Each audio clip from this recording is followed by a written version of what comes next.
કેમ છો ગુજરાત? અત્યારના સૌથી મોટા અને અગત્યના સમાચારમાં વાત થશે પાકિસ્તાનનું પાણી રોકવાની કોઈનામાં હિંમત નથી તેવું પાકિસ્તાને જણાવ્યું છે. પાકિસ્તાની સેનાના પ્રવક્તા લેફ્ટનન્ટ જનરલ અહેમદ શરીફ ચૌધરીએ કહ્યું છે કે પાકિસ્તાન ક્યારેય પણ ભારત સામે ઝૂકશે નહીં. ભારત અમેરિકા કે ઇઝરાયલ નથી અને પાકિસ્તાન અફઘાનિસ્તાન કે પેલેસ્ટાઇન નથી. કોઈએ પાકિસ્તાનનું પાણી રોકવાની હિંમત ન કરવી જોઈએ. જો આવું થશે તો દુનિયા અમારી કાર્યવાહી જોશે. પાકિસ્તાનને ક્યારેય રોકી શકાય નહીં, મજબૂર કરી શકાય નહીં. ભારત જેટલું વહેલું સમજી જાય તેટલું સારું છે. આમ કરીને પોતાના નિવેદનો આપી રહ્યું છે. એ લોકોને મિત્રો એ વાતની ખબર નથી કે તેમની નાપાક હરકતોને પણ ભારત નેત નાબૂદ કરી રહ્યું છે. ત્યારે આ બધા નિવેદનથી કંઈ ફેર પડવાનો નથી. મિત્રો અન્ય મહત્વના સમાચારની વાત કરીએ તો રેપિડોના ડ્રાઈવરે યુવતીની આબરૂ લેવાનો પ્રયાસ કર્યો છે.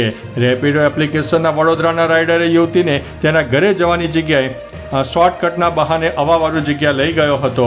ત્યાં જઈને તેણે યુવતી જોડે અડપલા કર્યા. યુવતીએ આ વાતનો જોરમાં વિરોધ દર્શાવતા રેપિડો ચાલક ત્યાંથી ફરાર થઈ ગયો. આ મામલે યુવતી અટલાદરા પોલીસ મથકમાં ફરિયાદ નોંધાવી, જે બાદ પોલીસે આરોપીને દબોચીને કાયદેસરની કાર્યવાહી હાથ ધરી છે. મિત્રો અન્ય મહત્વના સમાચારની વાત કરીએ તો કેરીથી ભરેલા ભારતના 15 શિપમેન્ટની અમેરિકાએ એન્ટ્રી ન આપી. યુએસએ ભારતમાંથી કેરીના ઓછામાં ઓછા 15 કન્સાઇનમેન્ટ લેવાનો ઇનકાર કર્યો છે. અધિકારીઓ આ માટે જરૂરી રેડિયેશન પ્રક્રિયા સંબંધિત દસ્તાવેજોમાં ભૂલ હોવાને કારણે આવું કર્યું હોવાનું સામે આવ્યું છે. શિપમેન્ટ અસ્વીકારને કારણે ભારતીય નિકાસકારને $5 લાખ એટલે કે લગભગ 4 કરોડની આસપાસ સુધીનું નુકસાન થઈ શકે છે. આ તમામ કન્સાઇનમેન્ટ હવાઈ માર્ગે યુએસ મોકલવામાં આવ્યા હતા. મિત્રો અન્ય મહત્વના સમાચારની વાત કરીએ તો એલઓસી નજીક 42 સેલને ડિફ્યુઝ કરવામાં આવ્યા. જમ્મુ અને કાશ્મીરમાં પૂંછ જિલ્લામાં ભારતીય સેનાએ સ્થાનિક પોલીસના સહકારથી એક મહત્વપૂર્ણ ઓપરેશન હાથ ધર્યું. આ ઓપરેશન હેઠળ એલઓસી નજીકના કેટલાક ગામડાઓમાં કુલ 42 જીવંત બોમ્બ સેલને સફળતાપૂર્વક નિષ્ક્રિય કરાયા. આ તમામ સેલ પાકિસ્તાન તરફથી થયેલા તાજેતરના ગોળીબાર દરમિયાન ભારતીય વિસ્તાર તરફ પડ્યા હતા, જે ગંભીર ખતરો બની શકે તેવી પરિસ્થિતિ ઊભી કરી રહ્યા હતા. મિત્રો અન્ય મહત્વના સમાચારની વાત કરીએ તો દેશભરમાં તુર્કીનો બહિષ્કાર. ગુજરાત ક્યારે કરશે બહિષ્કાર? પાકિસ્તાનને સમર્થન આપનાર તુર્કીનો દેશભરમાં બહિષ્કાર થઈ રહ્યો છે.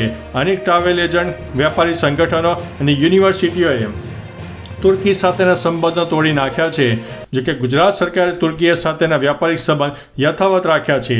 ગાંધીનગરમાં તુર્કી કંપનીઓ માટે ખાસ હેલ્પ ડેસ્ક પણ ઊભું કરાયું છે. તુર્કીએ કંપનીઓ ગુજરાતમાં મોટી ભાગીદારી ધરાવે છે. ગુજરાત સરકારનું આ વલણ અત્યારે ચર્ચાનો વિષય બન્યું છે. મિત્રો અન્ય મહત્વના સમાચારની વાત કરીએ તો ગુજરાતના 54 જળાશયમાં પાણીની ઘટ. અનેક ગામો ટેન્કર ઉપર નિર્ભર છે. ઉનાળાની તીવ્ર ગરમીને કારણે ગુજરાતના 54 જળાશયોમાં જળસ્તર હવે 10%થી પણ ઓછું છે અને 6 જળાશયો પૂરેપૂરા સુકાઈ ગયા છે.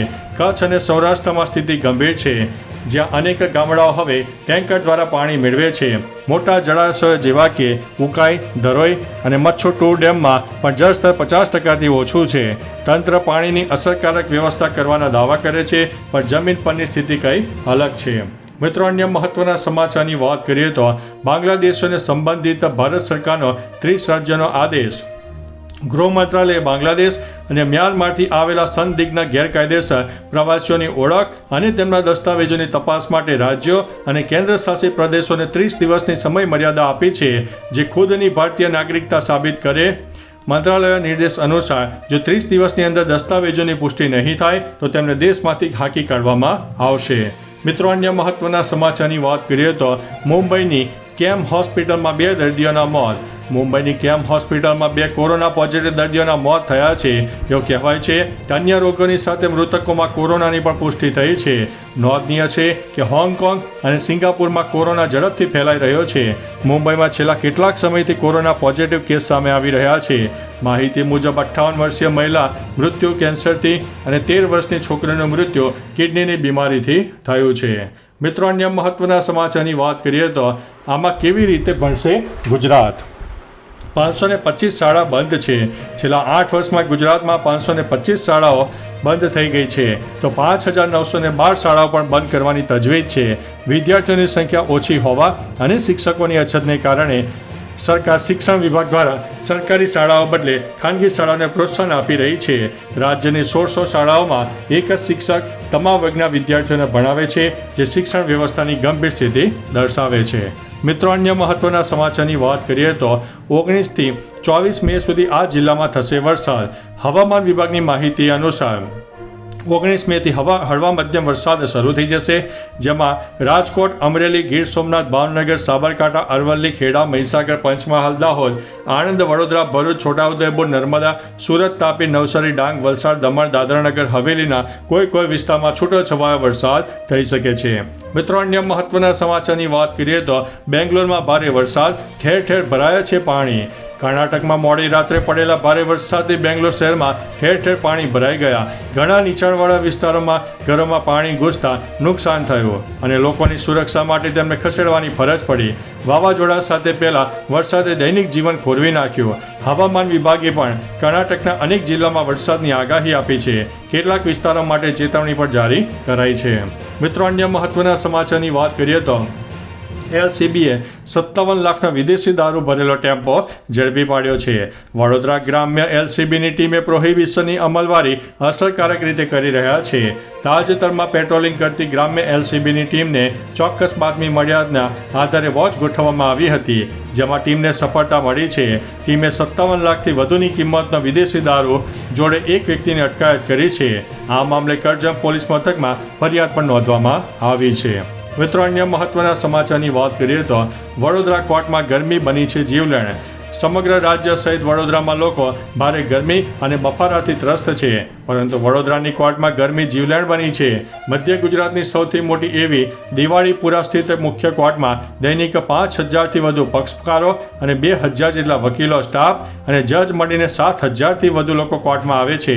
દરેક વર્ષે ચાલુ કોર્ટમાં હાર્ટ એટેક આવવા, બ્લડ પ્રેશર, સ્ટ્રેસને કારણે ચક્કર આવીને ઢળી પડવું જેવા કિસ્સાઓ વધી રહ્યા છે.